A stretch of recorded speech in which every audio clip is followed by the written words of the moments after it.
কি রে কেলটু, তুই বলে আমার বিটিক প্রেমপত্র দিছু। তোর প্রেমপত্র দেখে তো আমার বিটি অজ্ঞান হয়ে গেছে। ম্যাডামের কথা শুনে তো কলজা মলজা শুকে গেল। ম্যাডামের বিটিক চিঠি দিছি, ম্যাডাম ক্যাঙ্কা করে পেল, আমি তো বুঝবার পারিচ্ছি না। কি রে, কথা কইস না কে, উত্তর দে। কি একটা বিপদোৎপন্ন না, আমার পাও তো এখন ভয় কাঁপিচ্ছে, প্যান্ট ট্যান ভিজেই যায় নাকি আল্লাহ জানে। ম্যাডামের ক্লাসত আমি জীবনে পড়া দিছি কিনা আমার তো মনে নাই। এমনিতেই ডাইনি ম্যাডাম, আমাকে দেখবারই পারে না, এর ওপর আবার তার বেটিক চিঠি দিছি, তাই পরে আবার অজ্ঞান হসে। আজ আমার অবস্থাতে ম্যাডাম কি করবি আমি তো বুঝতেই পারিচ্ছি। ই আল্লাহ, এই বিপদ থেকে আমাকে রক্ষা করো আল্লাহ। জীবনে আর আমি ইনকা কাম করবো না, আমি এরপর থেকে ম্যাডামের বেটিক বোনের চোখে দেখবো আল্লাহ। আমাকে বাঁচাও আল্লাহ। ম্যাডাম কম আবার উঠে আমার কাছে আসিচ্ছে রে, কি একটা বিপদপূর্ণ, আজ আমাকে শেষ, কি যে করবি আল্লাহ জানে। এই লে চিঠি, কি লেখছু তুই পড়ে শোনা।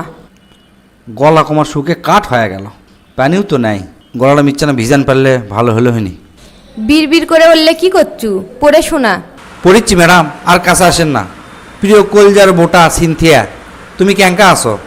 আশা করি আমার মনে হয় তুমি ভালো নাই, কারণ তোমার ডাইনি মা 45 মিনিটে ক্লাসেও আমাকে যে কী অবস্থা করে আল্লাহ জানে। সারাদিন তোমার উপর ওই ডাইনি কতই না নির্যাতন করে। তুমি যদি কও তোমার মায়ের বিরুদ্ধে আমি মামলা করবো। প্রথম দিন তোমাকে দেখে আমার বুক কাঁপে উঠছিল, সেই কাঁপুনিতে বাংলাদেশ ও মায়ানমারের কিছু অংশও কাঁপে উঠেছিল। মানুষজন আমাকে কয় ওটা বলে ভূমিকম্পের কারণে, কিন্তু আমি কাকু বিশ্বাস করতে পারিনি ওটা আমার বুকের মধ্যেকার ভূমিকম্প। তুমি জানো সারাদিন আমি তোমাকে ভাবি, তোমার ভাবনা যদি আমি অঙ্কের ওপর দিনও নি, তাহলে আইনস্টাইনের লাগাতে আমার পকেটে তো 3-4টা নোবেল থাকলো নি, বুঝছ? কিন্তু দেখো আমি নোবেলের কথা চিন্তা না করে খালি তোমার কথাই চিন্তা করি। কিন্তু তোমার ওই ডাইনি মা আমার চিন্তার মধ্যে আসে আসে করে কি সেই লাঠিপিটা করে করে কয়, এ আমার বেডিকলে তুই চিন্তা করিচ্ছ কৃষক। সেই দিন স্বপ্নে দেখি তুমি আর আমি চাঁদত যাচ্ছে হানিমুন করবার, আর রকেটের মধ্যে আমরা সেই সুন্দর লুকাচুরি খেলিচ্ছি, বুঝছ? এরই মধ্যেই কোত্থেকে যান তোমার মা, ওই ডাইনি মা আসে করছে কি রকেটের ইঞ্জিন বন্ধ করে দিছে, দিয়ে করছে লে এখন খেল, ক্যাঙ্কা করে খেলবো। বিশ্বাস করো সিনথিয়া, তোমার কথা মনে হলে আমার হৃদয়ের মধ্যে এনার্জি বাল্ব জ্বলে ওঠে, বুঝছো? তুমি আবার মনে করো না যে আমি 300 টাকার এনার্জি বাল্ব 100 টাকা দিয়ে কিনছি শুধুমাত্র কোম্পানির প্রচারের জন্যই।